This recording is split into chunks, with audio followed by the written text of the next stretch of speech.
Hey everyone, welcome to the Wild Chronicles podcast, where every episode we look at what God's doing locally and globally to find ourselves in greater awe of who He is. Here I am, Zach Roble, coming to you week 11 of the Celebrate Church Tour, and today I visited none other than the Waukesha Gospel Hall. So this is interesting because this is a church that is not super well known. Like, it's not a church that most people even know about, because it's not on a main road. It's on like University Drive, which is kind of like something you would only go on if you're like living in that area.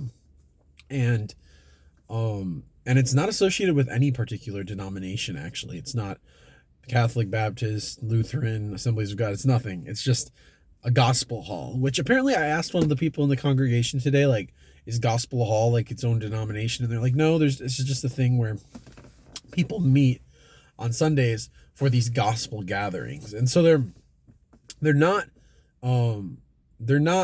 you might not even say that it's a church. It's more of a gospel hall meeting.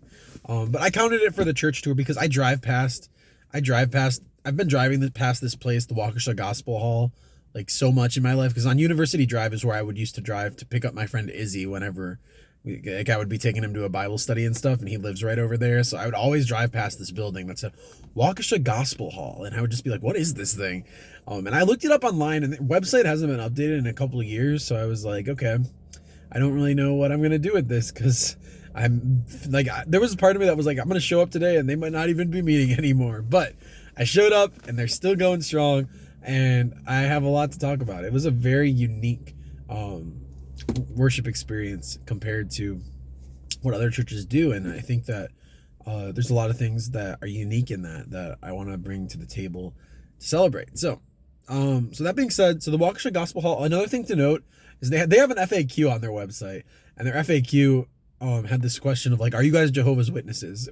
This is funny because I was actually at my nephew's birthday party last night, and my grandma was there asking me what church I was going to today, and I told her I was going to the Gospel Hall, and she's like, isn't that what the Jehovah's Witnesses have? They have halls, and apparently that's a thing. I didn't even know that. I know nothing about Jehovah's Witnesses, but on their website it said like that's a question they get a lot, is like, are you guys Jehovah's Witnesses? Because this place is called a hall, but it's like, no, it's just a hall. It's just an open room. It's not like we're associated with the Jehovah's Witnesses. But so they're not Jehovah's Witnesses, but they do meet in this place called the Waukesha Gospel Hall, which is this building on University Drive. And I actually talked to one of the guys from the building. His name is Corey, and he was actually the first one to welcome me in when I got there. And Corey, he told me that they used to meet in 1996 is when they first established the church, and they got a building in downtown Waukesha. And actually, it's where one of the coffee shops is down there now, that apparently used to be where the Waukesha Gospel Hall would meet. And then they moved over to this location around like 2012 or 2013. So it's been about 10, 12 years that they've now been in this location. So it's cool that they actually started meeting downtown, which is really cool. That's something that has been on my friend Chris's heart a lot, is like having worship and prayer involved in the downtown area. And so it's cool to know that even like years and years ago, like 1996, that's before I was born, like this group was meeting downtown in Waukesha. And there's so many churches in downtown even, but yeah, that this group was there is really just a cool historical thing to know. So anyway, so the Waukesha Gospel Hall, I walk in, and Corey, and so one thing that's very distinct about the Waukesha Gospel Hall is its emphasis on silence. Like, the room is like you could hear a pin drop in this room. Like, there is almost no noise, no music, no talking before the service. Like, everyone's just walking in silence. There's also like a huge culture of I would say like reverence and holiness, and the people actually, like, all the men in the building were wearing like shirts and ties, like pretty much everybody with shirts and ties. So like, I'm walking in like my t-shirt here, so definitely stood out like a sore thumb. But yeah, you can tell it's like an environment where they dress up, they try to look their Sunday best. And the women, actually, which is interesting, is they were all wearing head coverings. And it says on their website that this is something that they do because that's the way that they talk about worship in the Bible, is they say that women should cover their heads in worship. And that actually is a biblical thing that most of American culture just throws out and is like, oh, that was just a thing that was for Bible times. But this church is very reverent of the biblical form of worship. And so they still do that today. So like the women come in with head coverings and in like nice outfits. The men are all wearing these suits and ties. And so the way I was going to describe it is that walking into this like service, it felt more like walking into a funeral than walking into a party. And I say that as a good thing, because if you read it in the book of Ecclesiastes, it says that, funerals are better than parties. It's better to attend funerals than to attend parties. That's the thing that is said in the Bible. And I thought it was really interesting that the entire vibe of the service, with it being more like somber, silent, and just more like everyone's dressed up in their nicest. I think that it actually ties into the thing that Jesus says at the Lord's Supper, which is that like every time you eat this bread and drink this cup, you proclaim my death until I come. That's what he says to do when we take communion, is to eat the bread and drink the cup, to declare his death until he comes. And so, like, I think the interpretation that the Waukesha Gospel Hall has of these meetings is that it's a declaration of God's death again and again and again. And so their meetings are more funeral-esque, because like it really is a time of like remembering the death of Jesus and like what he did for us. And at the center of that is actually, so when I walked in, the other thing that Corey told me is that there's these seats in the back of the room that are specifically meant for visitors, and then they have like the main like focus of the room is they have, in the center of the room is a table with the body and the blood. So there's like a slice of bread and a cup of wine, and then you have like a whole circle of chairs, and that's where the members of the congregation sit. They sit in the circle of chairs. And then in the back of the room, there's these seats for visitors. And I read this on their website, that they have this clear definition of how visitors are supposed to engage with the service. They are supposed to come as more of an observer, because and this is something I talked to Corey about, the guy that welcomed me at the end, is that they have a huge emphasis on not wanting there to be distractions. They want Jesus to be the focus. And like something that can happen in other churches is when like a new person comes in, like they can want to talk all the time. They can want to be the center of attention. They can shift the assembly and make things about them. And so what they have as a safeguard is that when new people come in, they get to sit in the back while they do their normal order of business.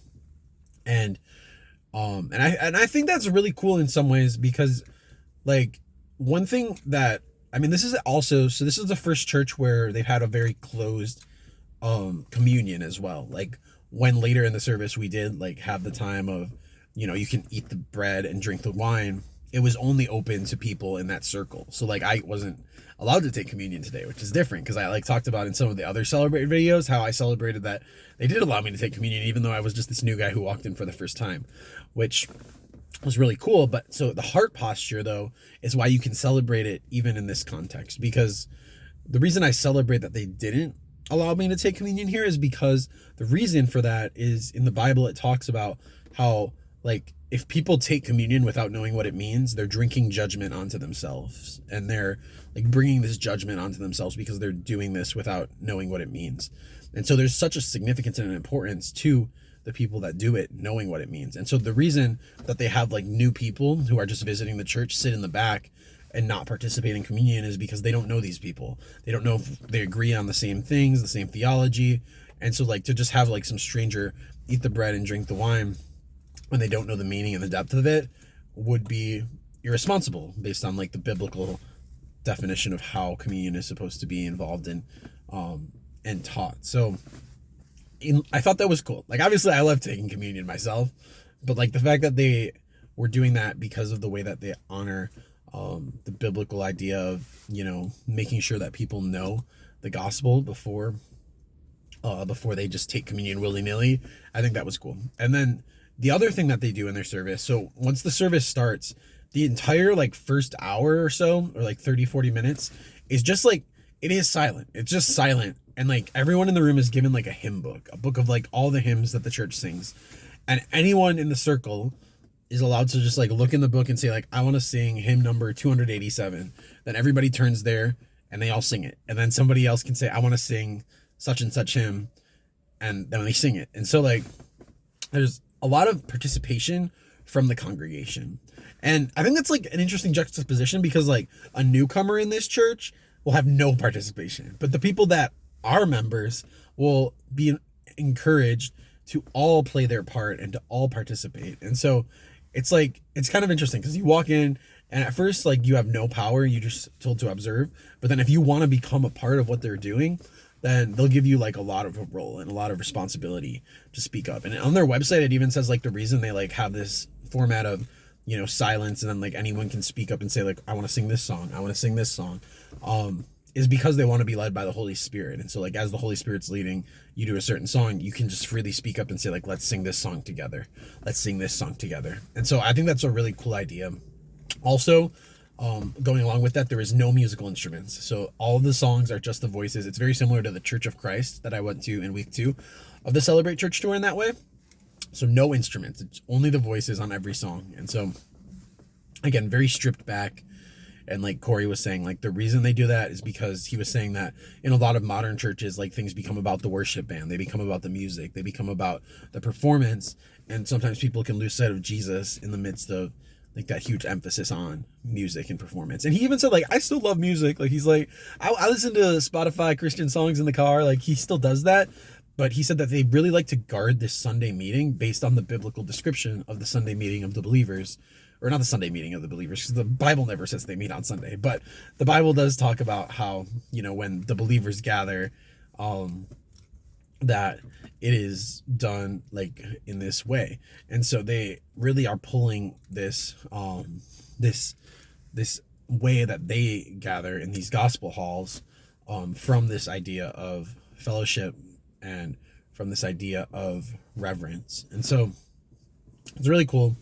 Another thing to mention too, like as I was talking earlier about the funeral feel that the service had, like they have this big poster on the wall in the back of the room that says like the 2 paths of destiny or something like that.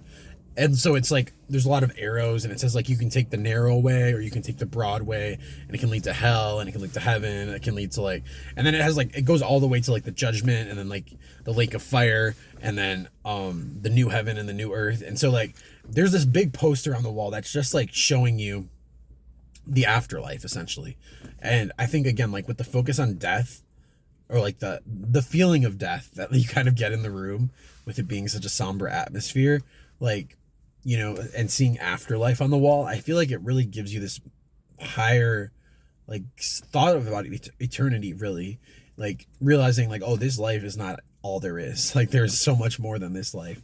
And I think that's like a really significant thing that they emphasize, like, you know, this life is not all there is. Like there's so much more. And yeah, that was really cool as well. So anyways, after that time where like people can speak up and sing a song, then after that they move to the time of communion and breaking bread, and everyone has a chance to take whatever they want to take from, or like they, you know, they'll pass the bread around to everybody in the circle. You take some bread, and then for the cup, they had everybody drink out of the same cup. So I like that, because like some churches are like very germophobic. They're like, oh, everybody like, you know, take your own little personal cup. But no, they were like, we're just all gonna drink from the same one. I was like, that's cool.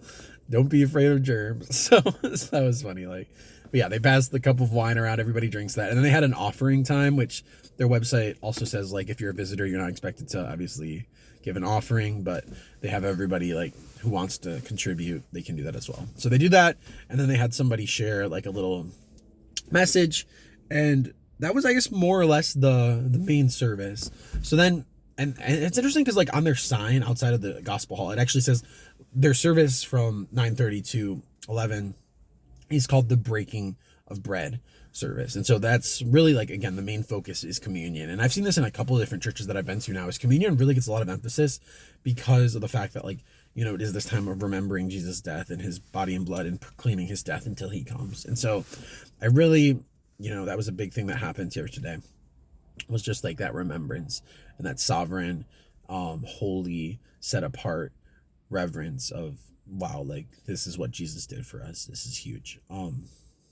So after the service, or after that, so that, yeah, then somebody came and spoke, and he talked about just like a bunch of different things. And then after that, we moved to snack time. So like, yeah, so the interesting thing about this church is, so they meet 9:30 to 11, and they have this time, which is more focused on like reverence, silence, singing a couple songs as people feel led to sing, and then taking communion. And then for after that, they have the snack time. So like, I saw their little schedule, and they have like where everyone in the church can sign up to bring a snack, and every week like somebody different like brings a different snack.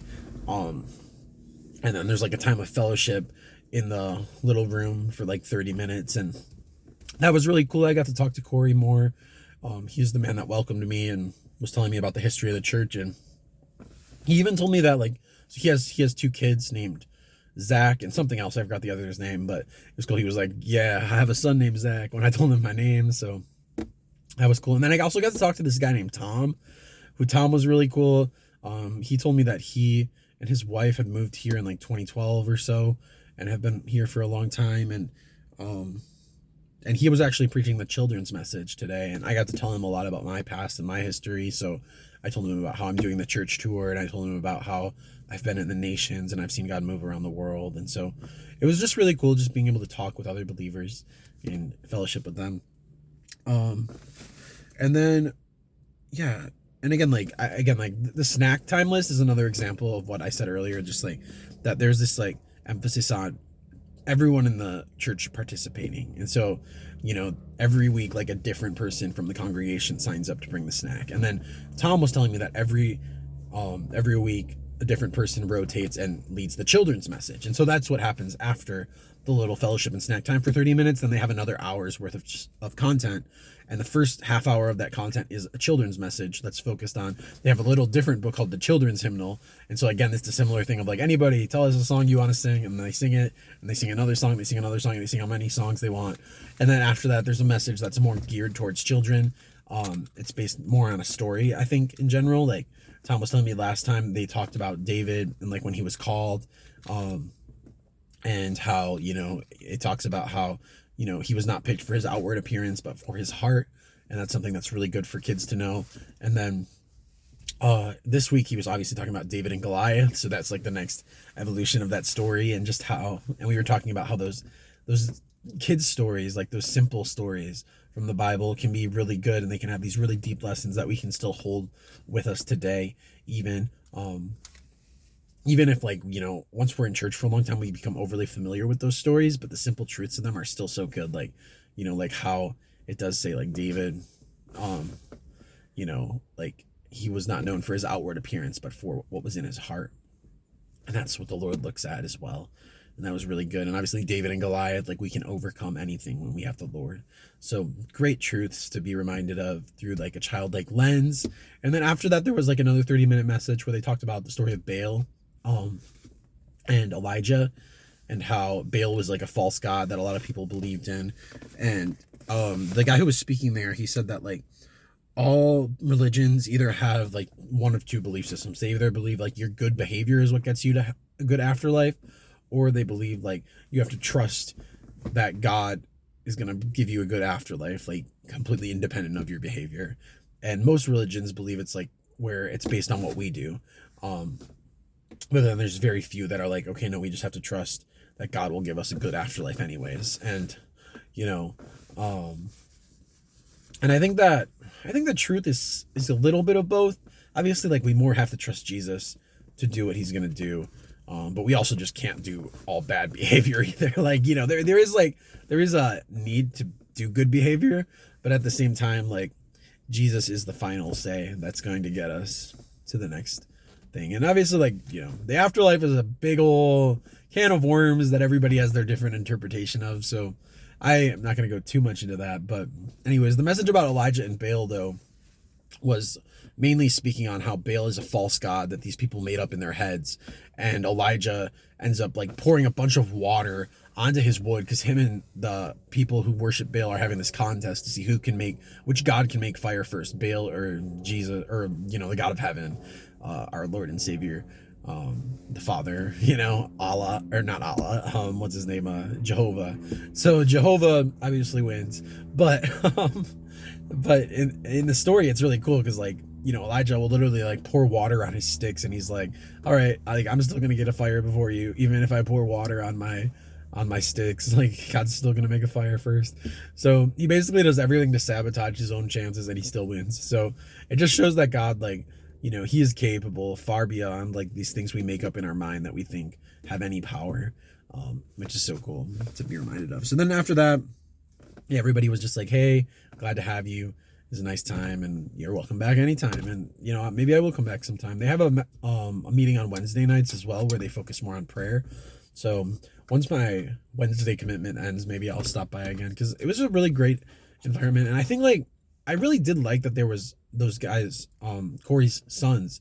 Like, his son Zach was 24, and I was kind of hoping I would get more time to talk to him, but things were just kind of moving really fast, and I didn't actually get to talk to him that much. But it's cool to see that there's other young adults though in Waukesha that are a part of something, where the Lord is at the center.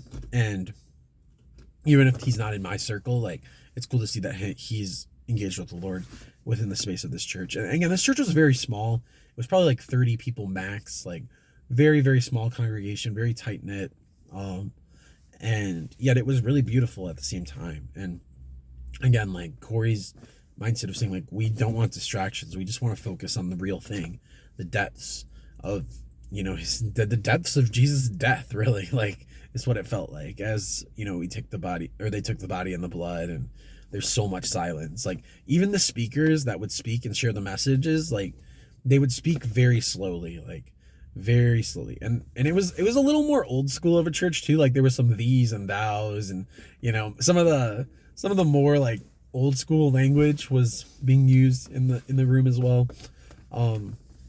But it was more of a slow paced environment where, the idea is that you would really take time to hear the words, meditate on them, and not be distracted by other things. And so I like that heart posture that they had of just meditativeness and reflection. So that's more or less the Waukesha Gospel Hall. Oh yeah, one other thing I wanted to say, one of the songs, I wrote down a quote from it that I really liked, is they had one of the songs, there was a line that said about Jesus that he was wandering as a homeless stranger in a world that he made. And that, to me, like, that was a really profound statement, because, when we think about homeless strangers, like, most people when they see a homeless stranger on the street, like, they ignore them so hard. Like, and that's what Jesus was, like, in his own world, the world that he made, like, himself. Like, he was walking as a homeless stranger, like somebody that would just be, like, completely looked down upon, completely dismissed, like, is what he made himself in his own world. Like, that's completely crazy to me. And it shows that Jesus can understand. Like, he can understand if you're homeless. He can understand if you feel like a stranger, an outcast, or a reject. And he put himself in that position so that he could understand us, and that he could be there for us, and empathize with us in our own struggles and our own weaknesses, which is really beautiful as well. So I think that's most of what I have on the Waukesha Gospel Hall. A bit of a shorter one today, but I did enjoy the visit. And I would say, like, for anybody that wants to be part of a smaller community, and a community that's more reverent and really, like, abides by the Bible's very specific instructions for worship, and is like, wants to put a cover on their head, or wants to dress up nice for church, like, those things, like, is something that this church very much emphasizes, and wants to honor the Lord. Like, there's a big culture of honor in their hall. And so I would say, if you want a culture of honor and you want to be seen and noticed, and once you get past, like, the sitting in the back of the room as a new person, like, I'm sure, like, once you get involved in the congregation, then you'd be invited to participate, to take the bread, to take the body, to have a role, and to really contribute to these times of fellowship and remembrance about God. And yeah, that's what I got. So thank you guys for tuning in. Next week, I am not 100% sure what the church tour is going to look like, because I'm actually going to be in Illinois with my friend Dan. We're going to visit our friend Mike Lemke to do a Nehemiah podcast on my other podcast called Fiery Friends. And so I'm really excited for that one, that podcast, the Nehemiah one. But as far as churches go, I'll be in Illinois on Sunday. So there's a chance I might make a video about the church that I go to there, which is Mike's church. So that might be cool. We might get a little bit of an Illinois church celebration. Otherwise, if I don't do that, I might try to find a Saturday. Well, I'm also going to be gone on Saturday. So like if I get maybe I'll do a church in Waukesha if I can roll like one of the Catholic churches that has midweek meetings or something along those lines. But either I'm going to do an Illinois church for next week probably, or we might take a week off of the church tour, but we'll be back soon. We got a lot more churches to hit in Waukesha. Like we hit 11, but I think like the list I want to hit is like 55 to 58.